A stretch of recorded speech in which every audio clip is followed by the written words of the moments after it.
Tesla stock has been a wild ride, big highs, sharp drawdowns, and long stretches below all-time peaks. Today, we're breaking down the numbers, how often Tesla trades under its highs, how it stacks up against the S&P 500, and what the rolling 1-year and 5-year returns really tell us. And here's the fun part.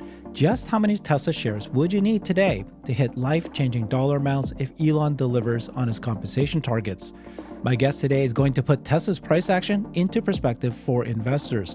Cern Basher is a chartered financial analyst running his own investment advisor firm called BrilliantAdvice, providing wealth management services. Welcome, Cern. Thank you for joining me again. Hi, Herbert. It's good to be here, and it's nice to talk about this topic on a strong day for Tesla.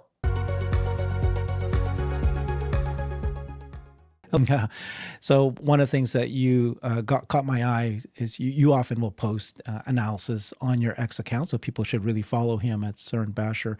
And one of the things that you did last week, and I said, we got to do this show, is just simply, you just laid it out, right? If Elon hits his targets, if you own this many shares, what will that become? And it's a very simple table, but it just lets you think about what it is if you believe in the Tesla story. But before we get there, you're going to teach us a little bit about how the Tesla stock in particular, behaves. So let's get started. Sounds good. Yeah, we've discussed some of this before, but it's all leading up to the question of, are you prepared? And prepared for perhaps the wealth that you might end up creating for yourself and for your family. And so we'll address some of those questions in the back half of the show. But let's just review some of the price action on Tesla stock over different time periods. Yep. And as a reminder, none of this is financial advice, legal advice, or tax advice, and we're going to sort of touch on all three areas. Please consult with your advisors. And a lot of things have to go, have to land in place for this even to happen. But, we're hoping that it will. And a lot of our shows is talking about the fundamentals of Tesla, whether or not it can do what we think it will. But this one is what happens if it does hit those numbers. Yeah, that's right. Yeah, it's important not to count your chickens before they hatch, but it is important to think about if all the chickens hatch, can you handle it? Are you prepared? Sure. So there's a difference. I'm prepared. There you go. Okay. So this was a little bit earlier today. I think the stock is a little bit higher right now, and we'll see where it closes today. But this is just the price action over the last 10 days.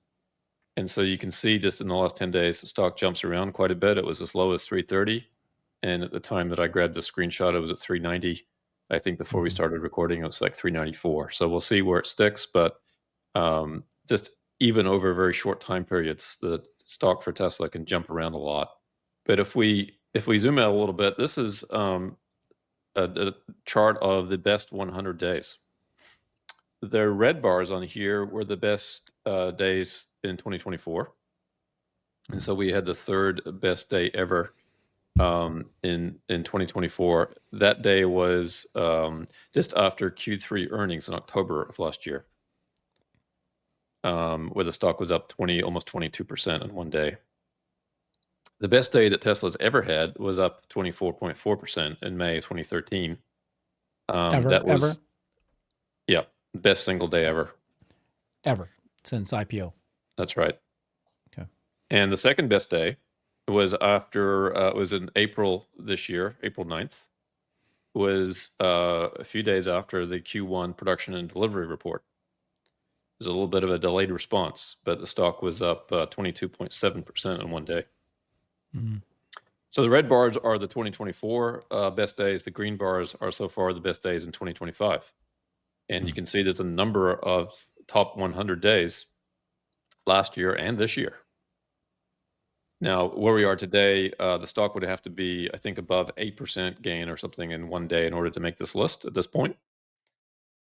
So last time I checked, I think we were up 6, almost 7% today. So there's a possibility if we finish strong that we make this chart today, or perhaps not. Now, you have also shared that this is the best 100 days. You showed the worst 1,000 days, right? Like there's many more days where the stock falls, but then these days, just these individual days takes us up and the stock is higher today than it was 15 years ago, but many days where it falls, right? many days. And I didn't get a chance to update this particular chart for the worst 100 days, but it's very similar. If you just flip this chart over, it looks very similar to this. Yeah. And we'll have a summary of that in a second, but not the visual. So yeah, just keep that in mind. It's you take the good with the bad. And actually, if you look at the next chart, Herbert, this is the daily stock chart of the 3,826 trading days since Tesla's IPO. And I'm sorry on the screen if it's really faint, but it's a bit like a heartbeat. It goes up and down like crazy. And some of the best days are followed by the worst days. And some of the worst days are followed by the best days. So this is horizontal. The horizontal row here is actually the x-axis is actually date, right? This is on the left is actually the IPO, and then this is now where we are, 2025. Yeah, there's so many days on here. It's difficult to actually show the numbers, but yeah, it's at the bottom. Okay. Yep. Yeah, that's fair. That's fair. And but basically, as the years go on, as the months go on, and we're here from 15 years since 2010 when it went IPO, it goes up, it goes down, it goes up and goes down. That's basically what's happened. Yeah. There's a lot of time here. It's just marking time, and a lot of trading that's not significant. So you look at a chart like this, and it just looks like randomness, and for the most part, it is. Okay. Now, if we summarize sort of the daily price action. You get a histogram that looks like this, where most of the time, and this is, I think, data up until June. So it's not been updated since June, but the data is very similar over the last couple of months. If you add it to this chart, the distribution is not going to change a whole lot. But most of the time, the stock is trading between, -2 to 2%. Right? We've got about 1,921 days there in this time period where it's just trading between -2 and +2. It's just noise. It's just marking time. And then between 2 and 4, or -4 to -2, you've got about 500 days there in those two categories. So pretty even distribution there, slight skew to the positive. And then also the next one down, -6 to -4, and then above 4 to 6, a similar number of days in between those time periods. And then at the top end and the bottom end, you've got just a handful of days where the stock does exceptionally well. And you've got a handful of days where the stock does exceptionally poorly. This is a typical distribution for really any stock. NVIDIA's chart looks very similar to this in terms of, you look at the distribution of daily returns, it looks very, very similar. So, Cern, can I interpret this a little bit? I don't know if I can. That the gains, when the stock actually makes gains, because it's 49 versus 28 days, what's the difference between 49 and 28? 2 plus 19, 21 days, more days than where you gain 10% versus losing 10%. That seems to be where the most of the gains occurred versus, like just every other day, just a little bit more of the plus 1%, 1%, and then you keep going up, right? It's just, it doesn't seem to be like this gradual. It just seems to like flat and then boop. Yes and no. I mean, if you look at the middle, the 1005 is higher than the 1916. So there's more positive than negative, even slightly positive, right? About 10%. Yeah. Okay. Yeah. And then the 514 is more than the 458. So again, slightly more skewed to the positive. Now, it's also true, remember this, right? If a stock goes down 50%, you need more than a 50% gain to get back up to even. You need 100% gain. So the down days actually have a bigger negative effect than the positive days have on the stock. Yeah. Okay. Right. And it's because we're using percentages. Yeah. Yeah. Okay. Right. But over time, there's a skew towards being positive, and the skew on this chart looks like it's pretty small. But as we'll see in a minute, it results in an astounding compound return. Okay. I guess the message, though, is that if you take a look at every single day and how the stock behave each day, you'll see that the vast majority, the stock is kind of just plus 1%, down 1%, plus 2%, down 2%. That's the vast majority of the time. Yeah. Yeah. Just marking time. And everybody's so, focused on what the stock does day to day. And most of the time it's just pure noise. Right. And we always try to figure out, okay, what drove the stock today? And we try to create a narrative around that. And, for the most part, it's not meaningful. Most of the biggest days for Tesla are centered around either the production and delivery report, when they report how many vehicles they've delivered, and more importantly, the earnings calls. And the interesting thing about that is that there tends to be a day or 2 or 3 delay after they report earnings before the stock moves. It's interesting. It takes people a while to digest the significance of what they've heard. It's not just the stock jumps the next day. It's sometimes 2 or 3 days later, sometimes even a week later. Yeah. So perhaps there you would say maybe there's some analysts that write a report a few days later, and then suddenly the stock moves on that news, perhaps. Now, if we look at the next page, and it's a chart of Tesla stock price since January 1st of 2021, a purely arbitrary date, just to kind of shorten time frame. You can see that we've been on a pretty wild ride. In the fall of 2021, the stock hit a peak just around 400. And that was when, Elon essentially started to buy, Twitter stock. And so from there, stock started to trade down. And it went down to almost 100 a share in the end of 2022, right around kind of the peak concern around the Twitter acquisition. And then from there, it's kind of been a long, bumpy climb back up. And we hit a new high last year at the end of the year of about, what was it, 470 something, maybe 480. Forget exactly what the number was.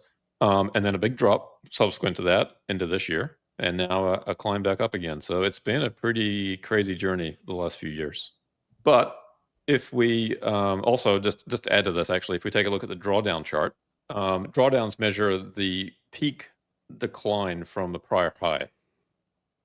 So this red line shows you, like, for example, where it's down, 50 or 60 or 70%, that's the decline from its prior high.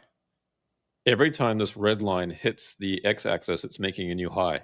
And you can barely see those time periods. Right there, you're pointing at one. Yeah, right there is stock's making a high and then almost immediately starts to trade below that. Yeah. Even for a company like NVIDIA that's hitting high after high after high, the chart looks very similar. The period of time that's actually hitting new highs is barely imperceptible on a chart like this. It's really, really quite interesting. What does that mean? What it means is that the time that the company's spending at a new high or making a new high is very small as a percentage of the trading days. So the highs happen very quickly, and then the stock starts immediately to trade below that again. And then it might hit another high very quickly again.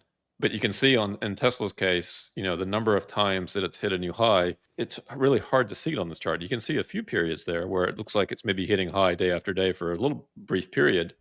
Then suddenly it's dropping down 15, 20% again. And again, that's normal. This is not just peculiar to Tesla. As it stands right now, the stock is down about 18.7%. When I ran these numbers, maybe it's a little bit less than that. So it's down about, say, 18% from its all-time high at this point. If that little blue arrow again hits the x-axis, it would mean that Tesla hits a new high. But we're about 18 or so percent away from that. Now, maybe this is a little easier to see it on this next page where I've overlaid the stock price on this drawdown chart. And so you can see there where Tesla hits a new high, it's in that void where there's no red line, where there's essentially the red lines hit the x-axis and it's making a new high at those points. Yeah. So you can have a stock like Tesla that's done phenomenally well since its IPO, but hardly ever make new highs. Those highs come very quickly and then dissipate. What is the lesson here, though? What is it that, as an investor, I should understand and take to understanding? Yeah, I think it's a lesson of the nature of volatility, is that if you expect, for example, to sell Tesla at a high, good luck timing that. Just as it's difficult to buy at the absolute low, good luck timing that. You can see there when the stock was down, almost 75% in 2022, that didn't last long. Or here, it fell here, and then you go, oh, okay, it's good. And then it goes up, and then it's going back up again. Boom. You could look at this chart and say, oh, yeah, how many times has Tesla fallen by 50%? Oh, now's the time to buy. I'm going to buy it. Well, suddenly you're down 75. Yeah. But again, that was a short period of time. It recovered pretty quickly from that drop. Right. It didn't stay down there for very long. I think the main lesson here, Herbert, is for long-term investors, this is all noise. For traders, this is critical to navigate. It's very difficult, but it's just a matter of understanding that as much as we want Tesla to create value for shareholders every day, every month, every year, the market doesn't work that way, right? And this is where you get into a discussion between sort of the fundamentals of the company versus what the stock price is reflecting. Was Tesla's fundamentals really down 75% at that point in 2022? Had the fundamentals really improved that much by December 2024? Like, the stock price is so much more volatile than the business, I think, is another way to think about it.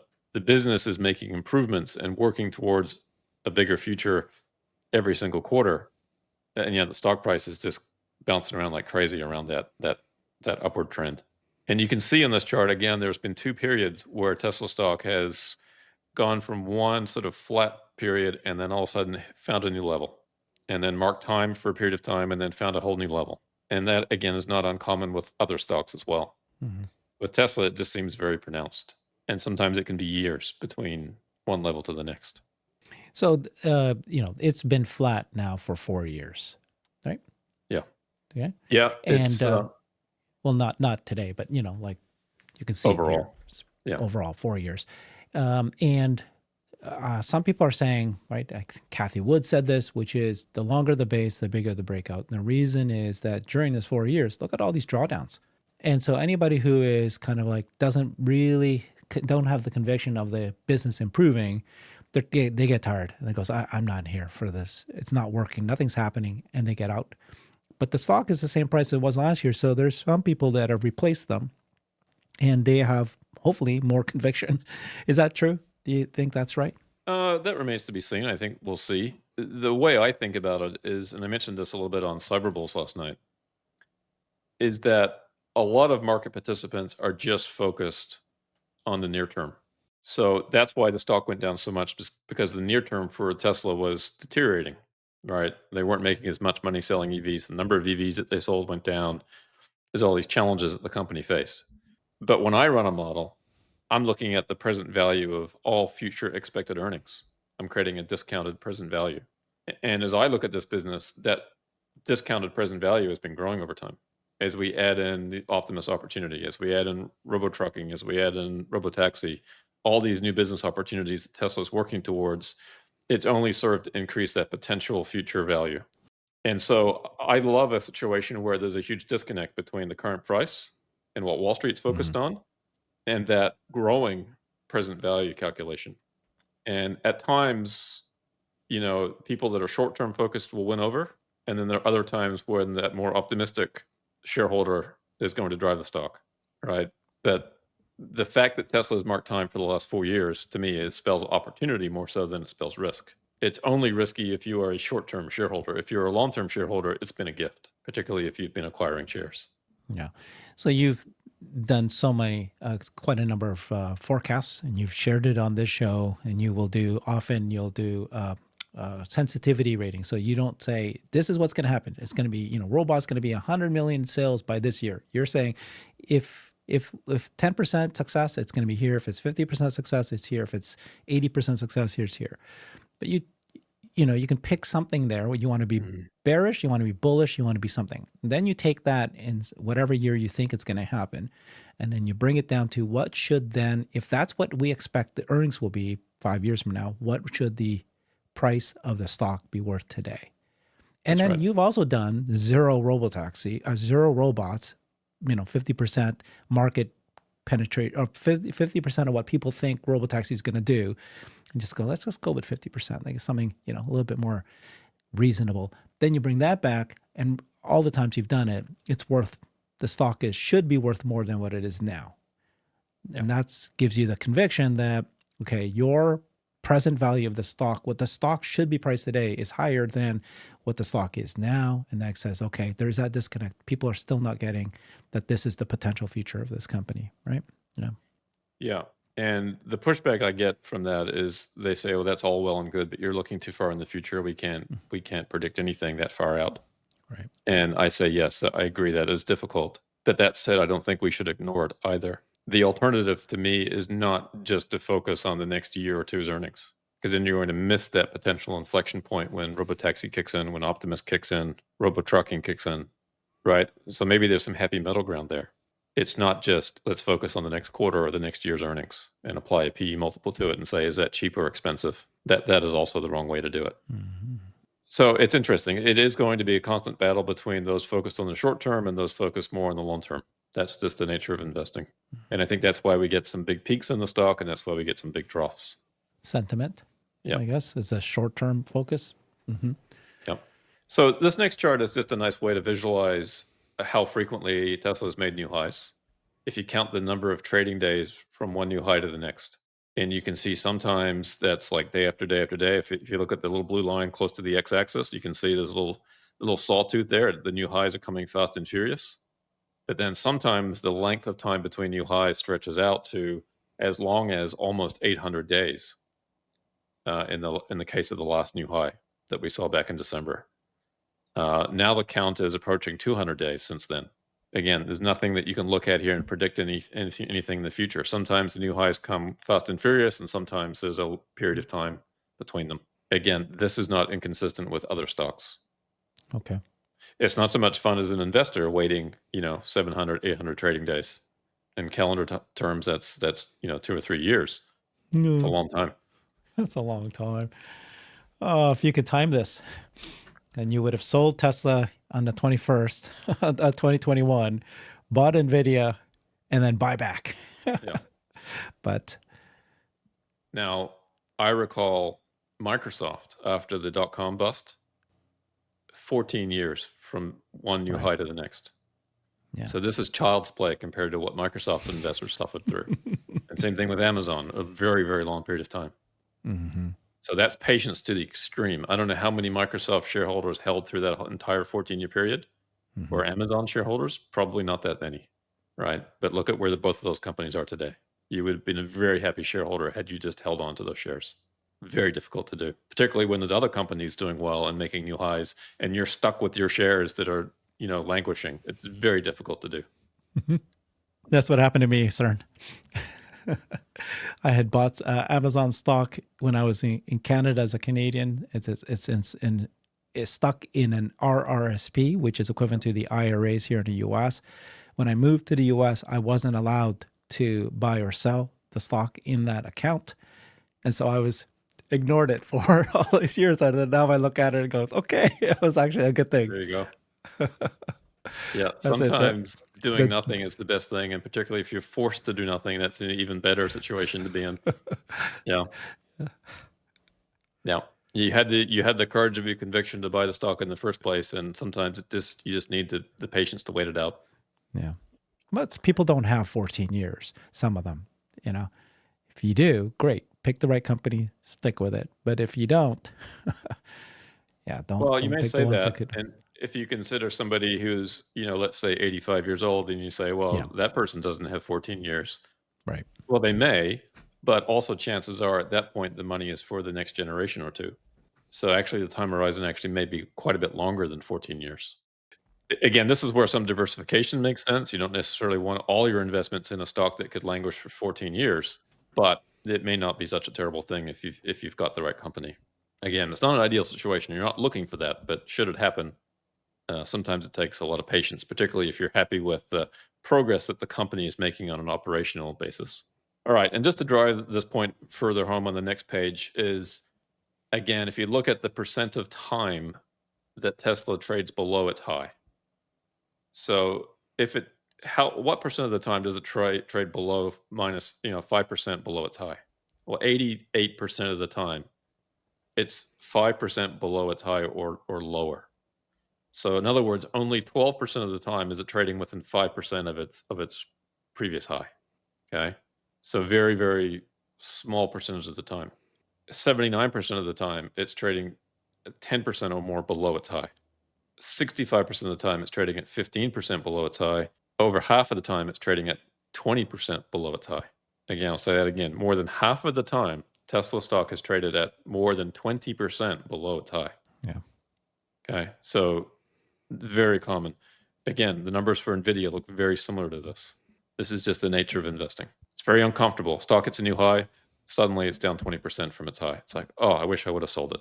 That's just normal. It's just the way these things trade. Yeah.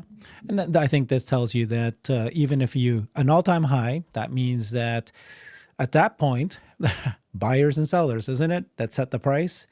There is at that point the sentiment that this company's worth that price. And then, but the company continues to improve. So even the fundamentals you can argue it's maybe the fundamentals are, the car sales are no longer growing at 50%. Okay. And that gives you the reason why the stock then falls over the years. Sure. That's fair. But sometimes nothing has happened with the fundamentals, and yet the stock just falls over 30% below all-time highs. That just shows you that stock is sentiment. It's not really the actual value of the actual fundamentals of this company in the future, because it will hit another all-time high if truly the fundamentals show up eventually as progress continues. That's right. I think the next chart shows that quite nicely for Tesla. Again, if we compare Tesla stock with the S&P 500, the S&P looks like a tame flat line on this chart. But that drop there, in 20, I guess before 2020, actually, yeah, that's the COVID drop. So that yellow line there that drops down, that's a 34% decline for the S&P. Yep. I mean, this is exponential. This is logarithmic, right? Yeah. So it's hard to see the big drops. Yeah. Right. So that's a big decline for the S&P, a 34% drop. Right. And Tesla dropped too. If you go straight above that, you can see Tesla had a bit of a decline, but that was in the middle of that last big ramp up for Tesla. So that was a very brief decline for them. Right. And since then, the stock's kind of stayed at that new level. So you can see there, because it's a log scale, it's like a 10x improvement. So the stock was trading around 100. It had a 10x jump to 1,000, and then another 10x jump to 10,000. The numbers here are dollars. So you're taking a $100 investment in the IPO. What would it be worth today? About $24,000, $25,000. If you invested the same $100 in the S&P 500 over this time period, it would be worth about $830, which is a good return for a diversified portfolio. Not many mutual fund managers can beat that, but yet Tesla compounded at a far greater rate, and your $100 is worth almost $25,000. Yeah. I love this chart. If you had invested $100 in the IPO at Tesla, you'd have $24,000 by now. And despite all those, 80 months of weight of flat. And right now we're 4 years of flat, but maybe if the company keeps continuing the way it has, not that you can look backwards and predict the future, but the funny thing is that today we actually have bigger opportunities than we did back then. So back then it was EVs. And it's like, are they going to get an EVs? Well, they have one car. Are they going to succeed? Who knows? Lots of headwinds. Can they make it happen? Today, it's not about the EVs anymore. It's about energy, robots, autonomy, AI. And it's like, all those are just, we haven't even started yet. And each one of them are like magnitudes bigger than the EV industry. So it's like, yeah. They're not only bigger markets, they're bigger in terms of profit potential. There's a magnification that can happen there. It's not a hardware sale that you might get $7,000. You're talking about a recurring margin, almost 80, 90% margin software recurring every month, every year. Yeah. Yeah. So this gives, I think, good long-term perspective, which is important for investors to take a look at. And at some point, there'll likely be a stair step again up to that new level. Let's call it the 100,000 level, and perhaps beyond. All right. Okay. And that's not 100,000 per share, by the way. It's just $100,000 compared to the $100 if you from 15. This is the good 15 years. This one here. Yeah. Okay. Now, let's say you had really bad timing. If you go to the next chart, let's look at rolling 1-year returns. If you invested and you only held for a year, how many times did you lose money? Well, if you look at this chart, it's hard to see here, but you can see the number of times or the frequency below that white line, which is the x-axis at 0% return. There's a bunch of times when you would have lost money if you were only holding it for a year, and a bunch of times when you could have lost a lot of money. The very bottom there is minus 100. So that one chart there is more than halfway down. There were periods of time when you lost more than 50% over 1 year investing in Tesla stock. That's entirely possible. Now, there are more periods, thankfully, above the x-axis where you had incredible gains. But you had to be pretty lucky to hit those two big periods where it was, the first one was 500% per year compounded, and then the next one was 700 to 900%. Okay. But for the most part, the numbers are not that extreme. They've been negative and they've been positive. Yeah, this is a great slide, Cern. Thank you for putting this together. This is like, if you are considering investing in Tesla, if you're buying and selling Tesla because you think, oh, okay, I think it's on its way down, I'm going to time it. If you did not hold Tesla during these 2 years, 13 and 14, or this year's here, if you didn't hold it, you would have lost out on the vast majority of the gains. Yes. Yeah, you would have to be very lucky otherwise, I think, to make much money in Tesla. And the upside might have been 100%. You can see there the other periods were not much more than 100% return, which is great for a short-term 1-year investment. But the odds of doing that were pretty small if you didn't participate in those 2 big periods. Now, let's say you've got a 5-year time horizon, right? And you're forced to sell over 5 years for whatever crazy reason. Let's look at the same chart over 5-year time periods. Well, Okay, I get the you first now. 5-year time period doesn't start until 2015 because it's 5 years after the IPO. We have our first data point. Yes. 5 years after the IPO, you would have been up, let's call it 1,600%, Yes. right? That's the first data point. And then you roll it forward. You add a day on, Yeah. you take a day off. So you've got a Yeah. rolling 5-year time period. Yes. There's really only one period of time here, Right here. ending in 2019, Yeah. where you would have lost money over 5 years investing in Tesla stock, right? Now, This I would is say that the last 5-year returns haven't been that great either, no. but look at the scale. You're still up, I think, something like 300%, not annualized, but total over a 5-year period. Not This- terrible. This is a great chart. This is a great chart. So this is you through these 2 charts. It's a good explanation of why, if you have a 5-year horizon, you shouldn't invest in Tesla unless you have a 5-year horizon, because it's so volatile that in a year you might lose everything, whatever, lose a lot of it. But if you have a 5-year thing and you look back, it's more than likely going to be a positive. Yeah, all things being equal, if the company continues to exist in its current state and Elon's the CEO and they're moving forward on their Right. business, then that would be a reasonable expectation. Certainly all bets are off should something happen where, they do something fundamentally wrong and there's a big lawsuit and the company's going in the wrong direction, or Elon Sure. leaves or whatever. Yeah. Sure. Yep. Anything can happen for sure. Yeah. Still risky, but boy, this is great. Less likely that you will lose money if you decide to hold on to at least for 5 years. Yeah. Okay, so that's the past. Let's turn our attention and look forward a little bit. I shared this chart before, and let me just review it again because it's setting up the next couple of pages. This is looking at Elon's compensation plan over the 12 market cap tranches. Now, of course, in order for him to get his compensation, there's other requirements as well. There's product milestones and there's profitability milestones. Forget that for a second. Let's just say that he gets the company to these different market cap points. What we want to do is calculate the value per share at those different points. And what I've done here is factor in the potential dilution from his compensation plan, plus the dilution from the special share reserve, plus the dilution for the shares issued to employees. Okay.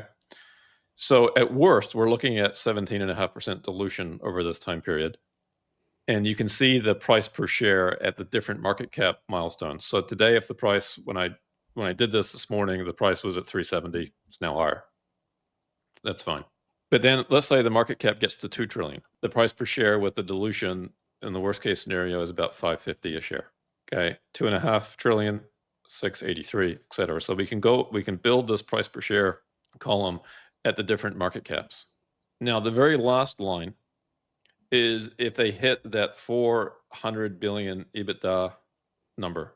And if we apply a multiple, not a PE, but just a multiple of 40 to that, which might be like a PE of 60, then you get to a $16 trillion valuation. Okay. At that point, the market cap has grown by 13x, but the share price at just under 4,000 a share is up about 11x. So I just want people to realize that there's a difference between the market cap growth and the share price. The share price growth will be a little less because of dilution. It's important to factor that in. Gotcha. Okay. So now we can take these share prices and look at, as Elon hits these different tranches, what could your investment in the company be worth? Sure. Before you get there, just address this because this has been a hot topic for a lot of people. Basically, a lot of, Tesla did, the board basically said that if Elon hits the $400 billion EBITDA, they're saying that the market cap of the company should be around $8.5 trillion. And now that's the reason they did that was because they did a multiple of 20. Yeah. And then they said, here are 3 companies, Amazon, I don't know who else, Apple, another one. Here's Meta, 3 companies. Microsoft, yeah. Okay, Amazon, Meta, and Microsoft. If we look at those 3 companies, they are currently around the PE 20s. Let's just do a 20. But you're doing a 40. Can you just explain why you think that that's more appropriate than the 20 instead of 8.5 trillion? Well, the multiple is going to be reflective of the growth of the company at that point. And so if Tesla gets to this milestone of 400 billion in EBITDA, right, they are probably well on their way to much higher numbers as they ramp up Robotaxi and Optimus. Yeah. NVIDIA, by the way, and we showed this last week, Herbert, just trading at a multiple, I think, over 40. So NVIDIA is growing quite rapidly, and I believe that Tesla will be at this point as well. So I don't think that a multiple of 20 is appropriate for a company of 400 billion EBITDA growing as fast as Tesla is likely to grow. If you think that a multiple of 20 is more appropriate, fine. Then use that $8.5 trillion valuation and look at the share price of 2,100. That's fine. Cut everything by half, maybe. Yeah. But okay, yeah, I agree with you, because if Elon hits all of his tranches, you're talking his tranche is actually just 1 million robots, 1 million robotaxis, 20 million cars. If he hits 1 million robots, do we think that the next year it's not going to be 2 million, 4 million, 10 million, 100 million in future, right? Because the robot business is just getting started. I don't know how many people here think that the TAM for robots is less than 5 million total, and Elon sells 1 million and it's a declining business from then. No, it's like you sold 1 million, but there's like 100 million, maybe even a billion robot potential. Some people are talking, Elon says it could be 8 billion robots in the future. So we are talking like just the beginning. Same thing with robotaxis. 1 million robotaxis is just the beginning of everything. So I don't know why PE 20 would be very, very unlikely. No, it's very low. Yeah. If you think about a million robots too, let's say they can build 10 robots for every car they make, then a million robots is like making 100,000 cars. Mm-hmm. Let's say they can make 20 robots for every vehicle they make, then a million robots is like 50,000 cars. That's nothing for Tesla. That's the first year of Cybertruck or something like that, the very first year. Yeah. It's nothing. So a million robot production is a tiny number.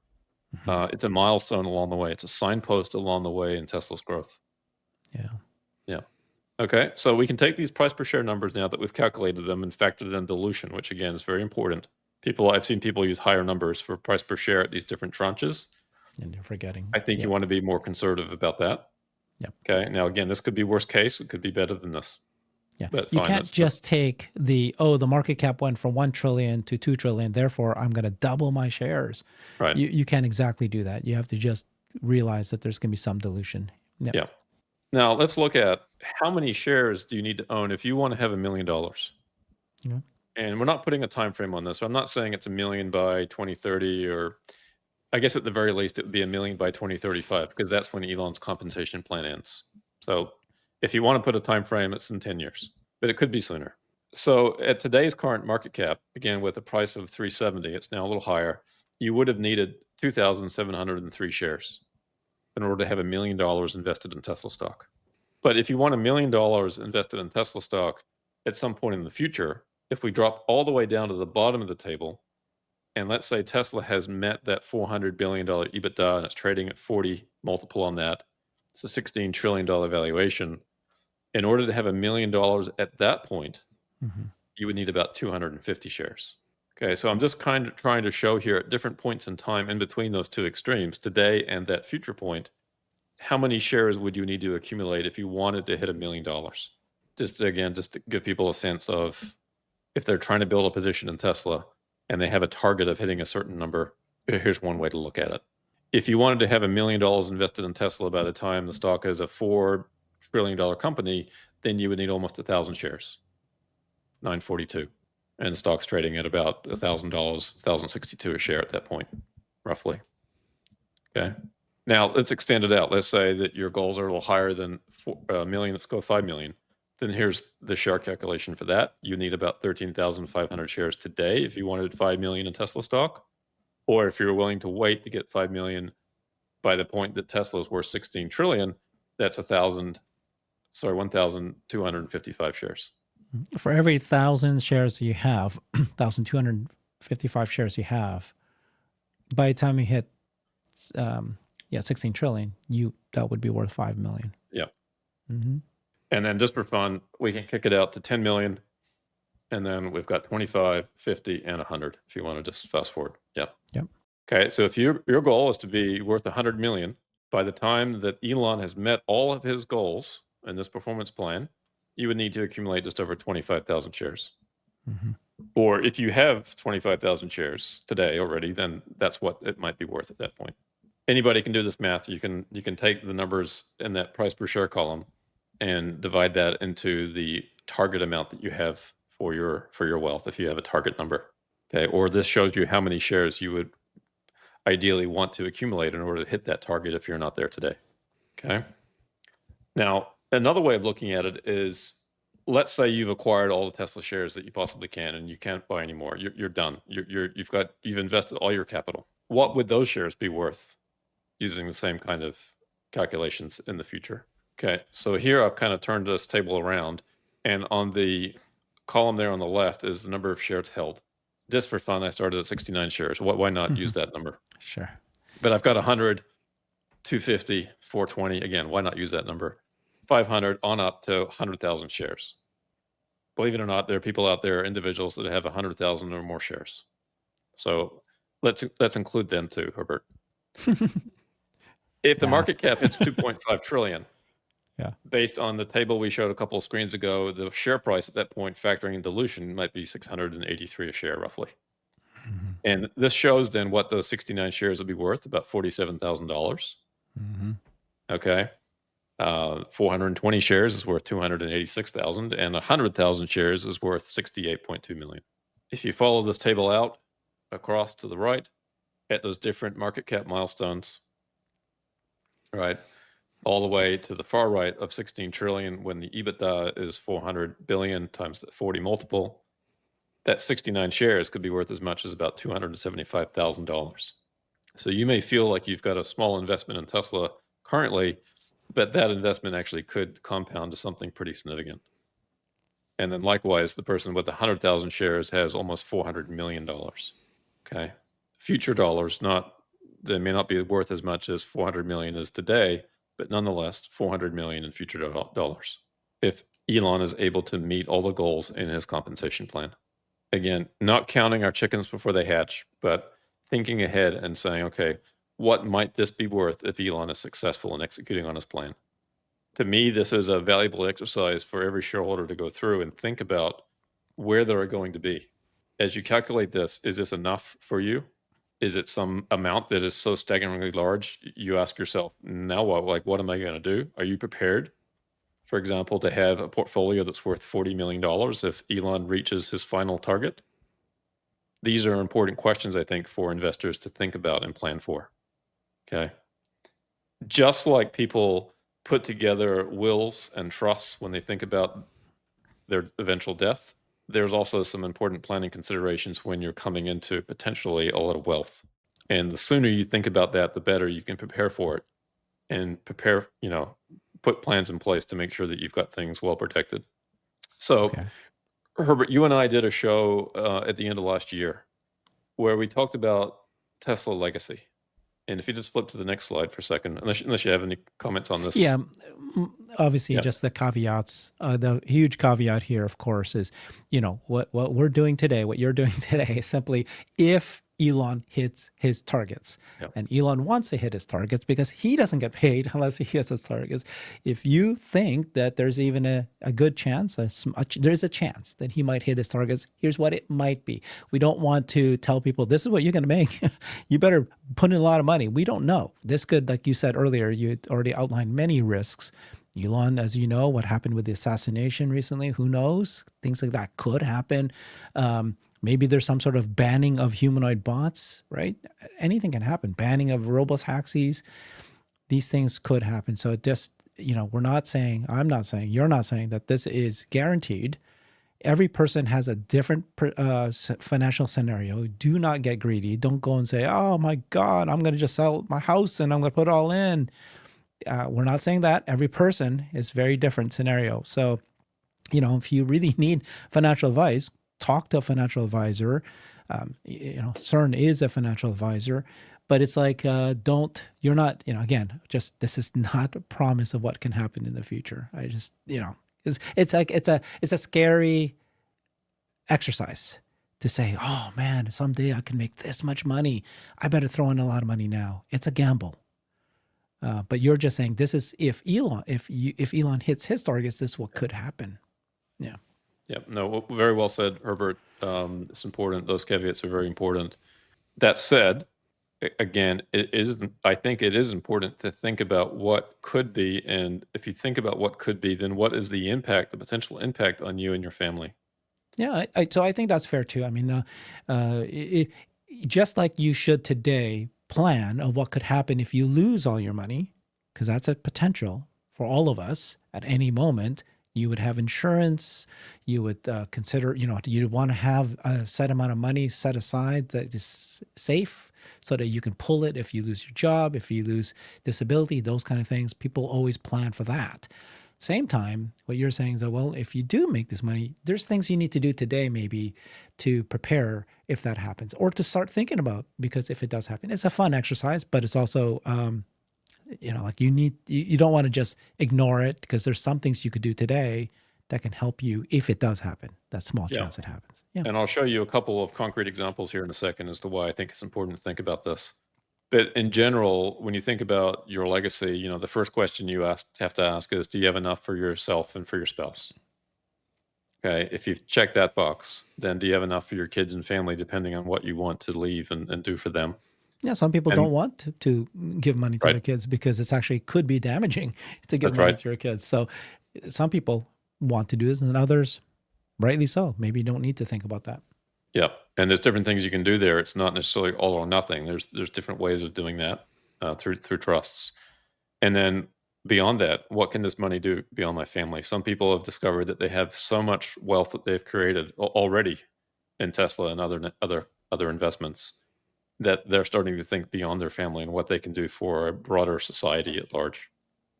One of the things, regarding enough for yourself and your spouse is you're in a growth phase. Let's say you're trying to accumulate more shares, right? So you want to buy shares as frequently as you can, right? Dollar cost average, right? We just showed how the stock price bounces around all the time. Make use of tax advantaged accounts, right? Roth IRAs, HSAs, and IRAs. But here's one caveat. If you have the ability to invest outside of a retirement account, whether it's a 401k, 403b, or an IRA, it may make sense to put your assets that you expect to have the highest growth outside of those accounts. Because, for example, just use a crazy example. Let's say you've got 100 million in a 401k or an IRA. Do you really want to have the 100 million there, or would it have been better to have it in a Roth or just a regular investment account? Because if you have it in an IRA or 401k, you're going to be required to take out minimum distributions, taxed at the highest income tax rate at that point. Again, I'm using an extreme example, right? So be very thoughtful about where you place the assets, right? If you have the ability to place it in a Roth IRA where hopefully it's never taxed again in your lifetime, that's great. Or even just a regular brokerage account where you can control when you sell it and pay capital gains taxes. And then when you pass, it can pass to your estate. It might be estate tax free and get a step up in basis. So there's considerations there about where to actually make the investments and which accounts. Now, some people only have retirement accounts. It's the only place they have savings. In that case, fine, absolutely. Like, don't not invest in a high growth company just because it might create a tax problem. You're still better off, even if you have to give 40% of it to the government. So just be thoughtful about that. Okay. And then in the retirement phase, you've got different questions to ask yourself. When can you retire and how much will I need to live on, right? So there's some traditional planning analysis around that to try to figure that out. How do you protect your assets if you're worried about liability protection? If you are a doctor, for example, where you might get sued, this is an important question to answer and figure out and put things in place to protect you. And then concentration risk. How do you handle fluctuations? How do you handle cash flow? How do you make sure you don't become a forced seller? These are all important questions when you've got a big position in one company. And then also, how do you generate income, right? And there's different strategies around that we won't get into today, but lots of different things you can do there. And then lastly, not lastly, but when you move on to the enough for your kids and family, you're faced with questions about how much is enough. You don't necessarily want to give your kids too much money because then they're disincentivized to do anything. They're just going to live off this, quote unquote trust fund that may or may not be the best thing. It's very difficult to pass money on for generations and have that money survive and not kind of mess up the family. It's a very difficult problem to resolve. A better idea might be to encourage your kids to save and invest. And so there's custodial accounts. You can match their earnings to Roth IRAs. You can employ them in your business. There's different strategies there. And the idea here is that you want to reward behavior, not just give them money, right? You want to have them earn it. Just like Elon is not receiving $1 trillion, he has to earn that money in order to receive that reward, right? And others are going to benefit along the way. And then there's this notion of passing on your values, not just your money, right? So there's different ways of communicating that to your family. It's developing a family mission statement. There's all kinds of different things you can do to kind of bring your family along through this journey, make them a part of it. And then in terms of leaving money to family, there's trusts with spendthrift clauses to prevent assets from being divided in a divorce or claimed by creditors. There's all kinds of different things you can do there. There's prenuptial agreements for children who stand to inherit significant assets. That's something to think about. And I would just suggest there that you want to work with your tax and your legal advisors in the state that you live in. Different states have different rules. So just be careful about that. The tempting thing these days is to just download a document off of the internet. Just be very careful with that. Okay. Wow. Okay. Use, mm-hmm. I was just going to say, you can use like ChatGPT or Grok, to help generate ideas, but don't rely on what they're telling you, what those systems are telling you. Talk to an attorney. Can you give us an example of a family mission statement and an ethical will? I mean, ethical will is just, give me some sentences that somebody might say. Yeah, I mean, I think it's just like principles. The family, views money in this way, and here's what wealth means to us, and here's what, if we have extra money, here's what we as a family kind of want to do with it. We want to support XYZ or whatever. It's just whatever it is for your family that you want to pass on. This is very individual. It's very specific to each person. There's all kinds of examples out there on the internet in terms of different things that people have done. You can search this, you can Google it. But I think part of it is the ultimate question is, what values are you trying to pass on to your family? In addition to the money, what values go with that? And then how do you incentivize that? How do you structure that in your will and your trusts in order to make sure those values are adhered to? Okay. And that's different for different families. And then beyond your family, right? You've discovered that you've created so much wealth, $100 million or whatever the number is, and you start to think a little bigger. You start to think about supporting charities. You start to think about funding scholarships, supporting local businesses, funding research. Again, 100 million isn't necessarily the number. People are doing this well before that. You might even want to create a foundation to have a more perpetual sort of funding mechanism for these different things that you want to fund. So again, the sky is the limit here. It's whatever you can dream of, right? You can set up trusts for specific purposes to achieve specific goals, right? They don't just have to be a general trust for your estate. It can be something very specific. And of course, the more money you have, then the more cost effective this is if you're designing a trust to serve a particular purpose. And then, of course, it's also important because we're talking about Tesla, and there's people out there that just don't understand what you do about Tesla, is to find people that are working with you that do have some comprehension of what you're talking about. And if you're funding a trust with Tesla shares, does the person that you're leaving in charge of that trust understand it, get it? Or are they immediately just going to sell the shares first chance they get? And that may be warranted anyway for different circumstances. But I'm just saying, just be very careful about who you're getting to execute these plans. Okay, something important to think about. And then, Herbert, there's various things, and we won't spend a lot of time on this. Again, there's just so many things out there, and people can search on the internet and so on about these different things. But there's educational savings plans like 529 plans, right? And you can, as a grandparent, you can open one and make your grandchild the beneficiary. You get some nice tax benefits for this. The money gets to grow compound tax free, but you can't invest in individual securities in these plans. You can't buy Tesla. So you might be giving up some of that. I would also say that too, one of the caveats here now is, what is education expenses going to look like 5, 10, 15 years from now? How is AI going to change the educational system? So as nice as these accounts are, just be careful about maybe funding it with too much money. Or maybe you say, I'm not going to do anything because it's just too uncertain. I can just fund it directly with the cash flow as the child needs it or the grandchild needs it. So some of these accounts look appealing on the surface, but maybe when you dig a little deeper with your situation, they may not make a lot of sense. You can donate appreciated stock. right? So you avoid paying capital gains on appreciation for charitable donations. That's another way to do it. You can set up revocable trusts. They're very flexible. You retain full control. They avoid probate. They maintain your privacy. But you're planning for the eventual incapacity of yourself in terms of, perhaps your death. You can name a successor trustee, and you can name an investment advisor in those trusts. So there's lots of different vehicles, and on the next page there's even some more. There's irrevocable trusts if you're looking to make a permanent transfer of assets, and this protects your assets from creditors and lawsuits. The trust is taxed as a separate entity, so there's tax implications, but the trust then is not part of your estate. The revocable trusts on the previous page become irrevocable upon your death. So that becomes this.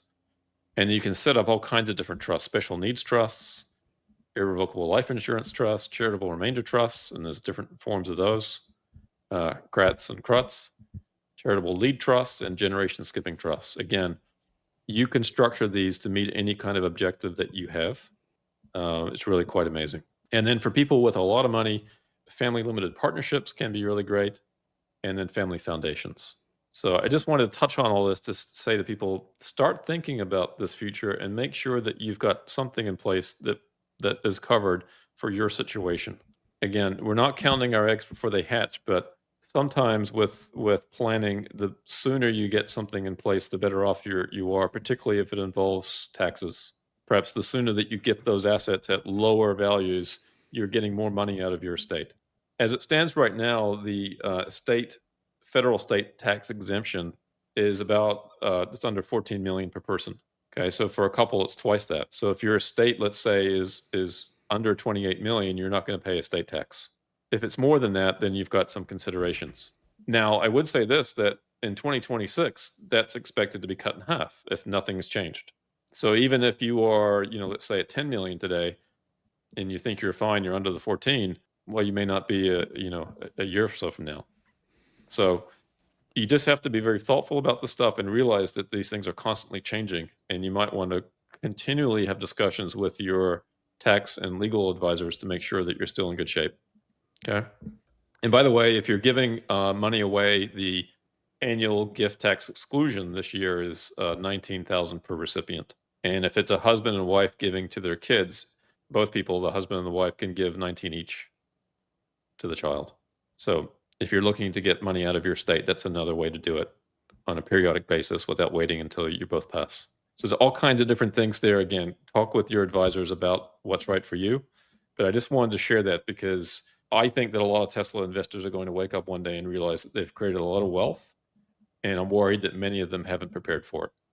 I see that all the time in my practice. A lot of people that we work with just haven't taken care of some of the basics. Because who likes to think about their eventual death? No one. No one does, right? But if you create a lot of wealth, your family probably wishes that you would have thought about some of these things before something happened. So there's a lot more to talk about there, Herbert. I just wanted to mention those things very quickly and in passing. Yeah, no, it's good that you put those lists together. Now I understand what you meant by, there are things that you should be thinking about. Everybody's got different scenarios, but these are lots of things to consider. You've got other slides here? No, I think that's it. At the Warren Buffett there's an example here from Warren Buffett. Yeah, you want to show that or? Yeah, we talked about this previously. I'll just mention it again. Warren Buffett, obviously he's a multi-billionaire, and he's giving most of his assets away. Certainly his kids will be just fine. But on the next page, he talks about, this is an example, perhaps, Herbert, of a mission statement or Yes. ethical will example. Yeah. Right, where he says, our belief is that hugely wealthy parents should leave their children enough so they can do anything, but not enough that they can't do nothing. Nice. Nicely said. He's also suggesting for parents, whether you are of modest or staggering wealth, when your children are mature, have them read your will before you sign it. Be sure that each child understands both your logic for your decisions and the responsibilities they will encounter upon your death. Sometimes people don't treat their kids equally. It's a good idea to make sure they understand why. Okay, depending on your relationship with your children. Sometimes children are estranged, and that's fine. I understand that. You won't discuss that with them, but And he's saying here, there's nothing wrong with having to defend my thoughts. My dad did the same with me, says Warren Buffett. Okay. And he says he changes his will every couple of years, often in only very minor ways, keeps things very simple. Right. He says, over the years, Charlie and I saw many families driven apart after the posthumous dictates of the will left beneficiaries confused and sometimes angry. Jealousies, along with actual or imagined slights during childhood, can become magnified. Okay. And a couple of examples, particularly when sons were favored over daughters, whether in monetary ways or by positions of importance. Right. The son is appointed the head of the company over the daughter or something like that. This is a very difficult thing to navigate. This is not easy, and it takes time. And it's probably one of the least fun things to have to think about. But I encourage everybody that has created a decent amount of wealth to think about this. He's such a well-spoken. This is so well. Just loved every word here. Okay. Yeah. So the conclusion is, run the numbers, talk to your spouse, talk to your kids, talk to your advisors, build a plan, think about it, work on it, and over time, revisit it. If you're lucky enough to invest in a compounding company, whether it's Microsoft, Amazon, NVIDIA, and perhaps Tesla in the future, you're going to have some problems that maybe you didn't think you'd have to deal with, right? And if you think about them ahead of time, that's going to be a lot easier than cleaning things up later. Oh, great show. Good structure. I mean, you talked about the stock movement. It's okay if nothing happens for a long time. Lots of drawdowns, and occasionally it'll skyrocket. That's how Tesla stock behaves. And you got Elon's comp package. If you do think that that's going to hit, here's what would happen if you have a certain number of shares. And then if you are one of those folks that are modest, and there are a lot of things you've listed out that they should consider today in case that happens. You need to kind of start acting ahead of time in most cases. Okay. That was a great show. Thank you, Cern. Thank you, Robert. Yeah, appreciate it. You always put in the time, and that's what our audience really appreciates about you. Go check out Cern at BrilliantAdvice.net. Check out his X account at Cern Basher. Thanks, everybody. I've created a website that is the most comprehensive resource for the Tesla investor. Please check it out. Simply go to my website at herbertong.com.